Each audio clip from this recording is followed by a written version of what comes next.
Yesterday we started talking about our water resources and how little fresh water we have that's useful to us. We talked a little bit about surface water and then ended the day with groundwater. So that's where we're going to pick up today, is with groundwater. An aquifer is a formation that contains water underground. That aquifer may have water in between the spaces between our sand or our gravel grains. Or if we have limestone, that limestone could have cracks in it from the water dissolving that limestone away, and those cracks could fill with water, almost like an underground lake. So both types are aquifers. They both are rock layers that contain water. So here's our first bit of notes here, first definition. An aquifer is an underground formation that contains groundwater. Now at any point, feel free to stop the video and write the notes in your journal. So to really look at an aquifer and what makes a good aquifer and what doesn't make a good aquifer, we have two properties. One is porosity and one is permeability.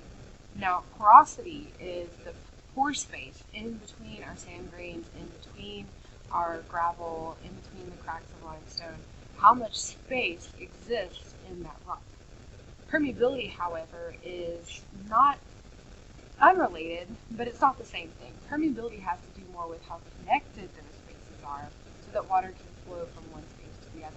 So think of it like this sponge down here. Porosity would be how many holes this sponge has in it to hold the water as we're washing our dishes.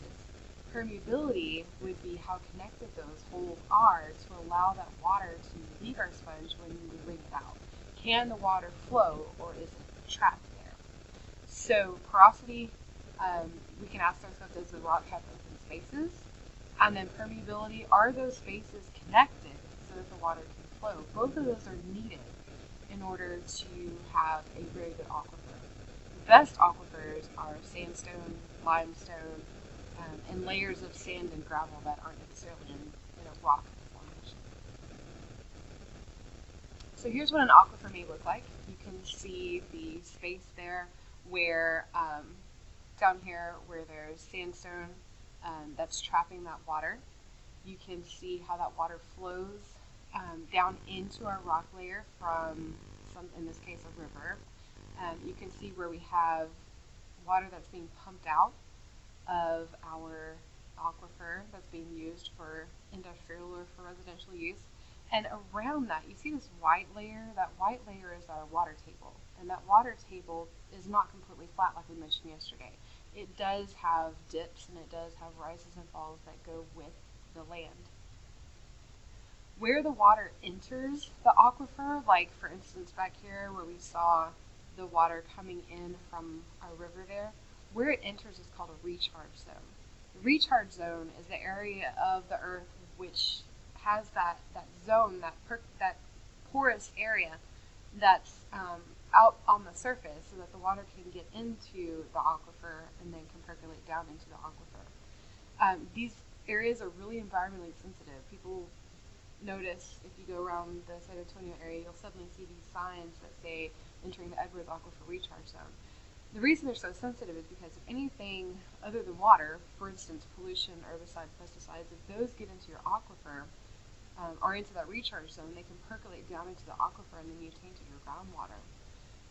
Your buildings and parking lots, those solid surfaces that don't let the water soak into the ground, those can be kind of bad news in those aquifer recharge zones. So we have to really consider how we can manage those recharge zones so that we get the most water possible soaking into the ground and so that it's the cleanest water possible so it doesn't affect our drinking water in the future. We need as much water as we can to enter those recharge zones because aquifers, because you're moving through rock, they can take tens of thousands of years to recharge the water that's being pumped out. So here's our notes. Recharge zone, where the water soaks into the aquifer. We have to be careful of pollution in this area, and aquifers can take tens of thousands of years to recharge, so we have to really be considerate about how much of that water we're using. Where we pull the water out of an aquifer or out of groundwater is called wells. Wells are just holes that are dug to reach that groundwater. Now, if we pull too much water out and we create that cone of depression like we saw in our diagram earlier, we have to dig the well deeper and deeper to find that water. So we have to really be conscious of the wells and how much we're using. So here's our next definition of well. It's just a hole dug to reach the groundwater. So we dig it out to use it, right? We don't just dig it out for fun. We have to use the water. We have to pull the water out for it to be used. If we don't take care of that water, if we pollute it, if we overuse it, it affects everybody. Water is one of those commons resources that we all share, and so we all have to take care of it. If we have a shortage of clean, fresh water, that can be a really big problem for communities. In fact, it's one of the biggest, most pressing environmental problems that we have going on right now. Water is the number one issue of concern, at least in my opinion. Around 800 million people do not have access to clean, fresh water on a daily basis. And you can see some stats over here from the World Health Organization and from UNICEF.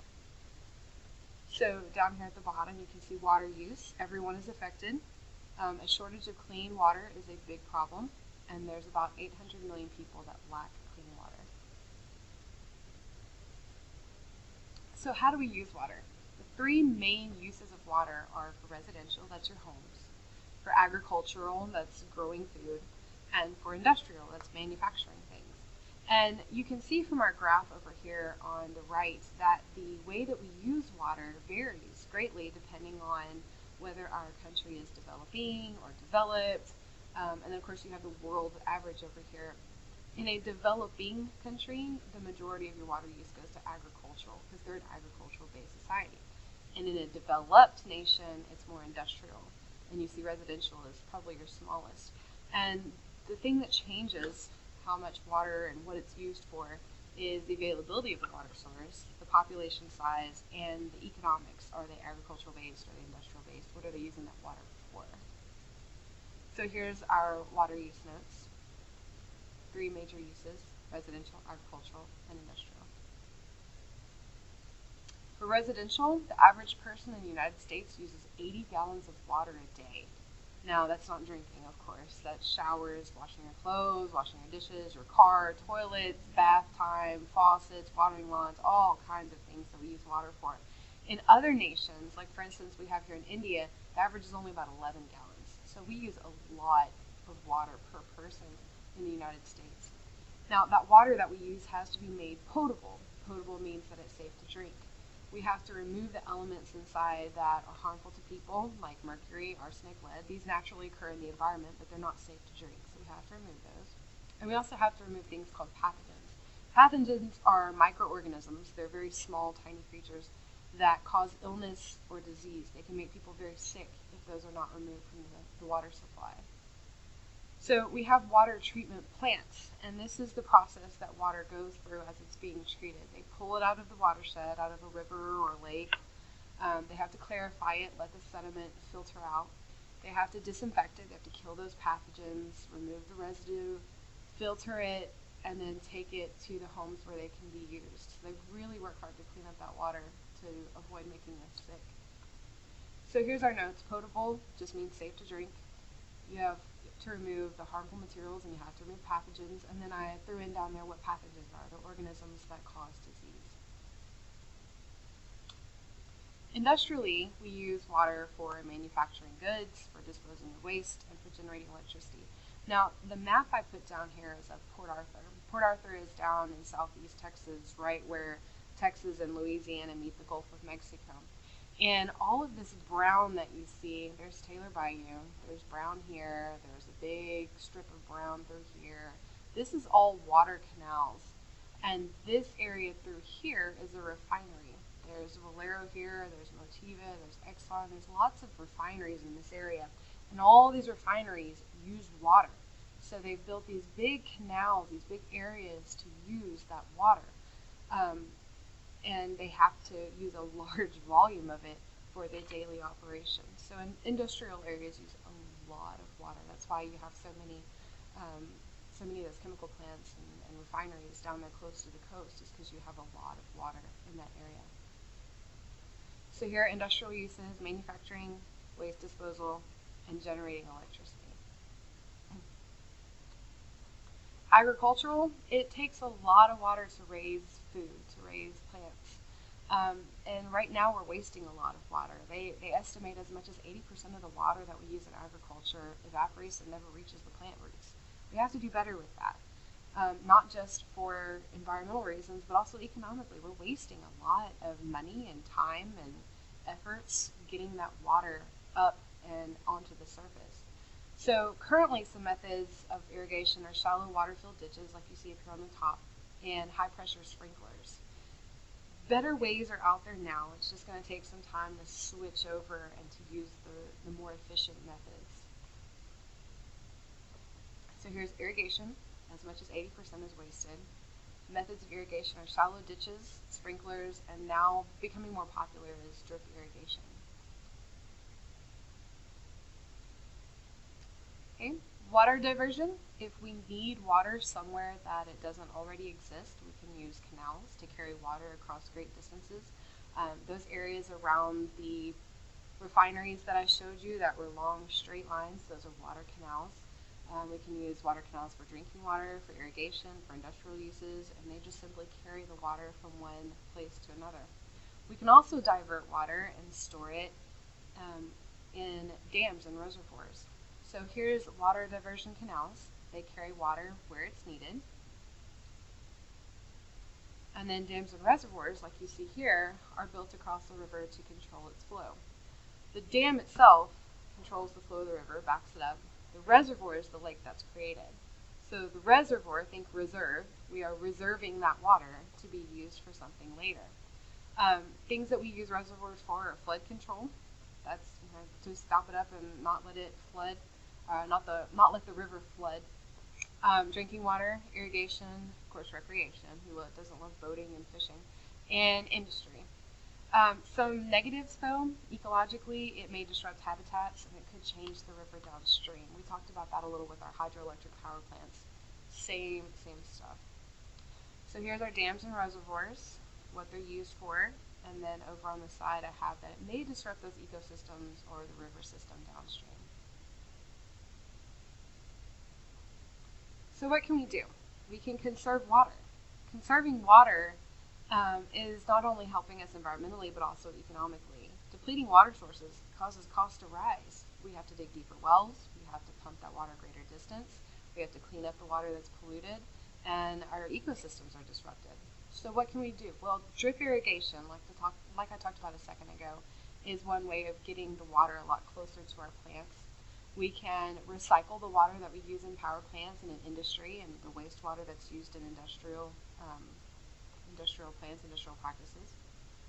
So down here's some conservation ideas: drip irrigation and recycling water. And then at home, we can take shorter showers, use low flow shower heads, turn off our water while we're brushing our teeth, wash only full loads, and use something called xeriscaping. So xeriscaping, you see the word down here, Xeriscaping, xeriscaping.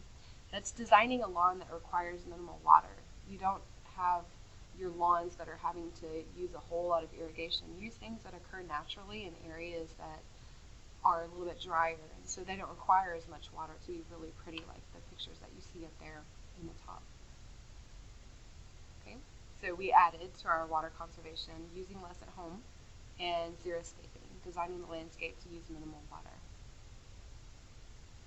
Okay, long term, we need some solutions to balance the needs of our people and the local ecosystems. And one of those is desalination. Desalination is removing the salt from salt water, and there's two ways to do that. One is heating it and collecting the vapor, and then the other is a system called reverse osmosis, which pushes that salt water through a filter to remove the salts and the minerals. It's very energy.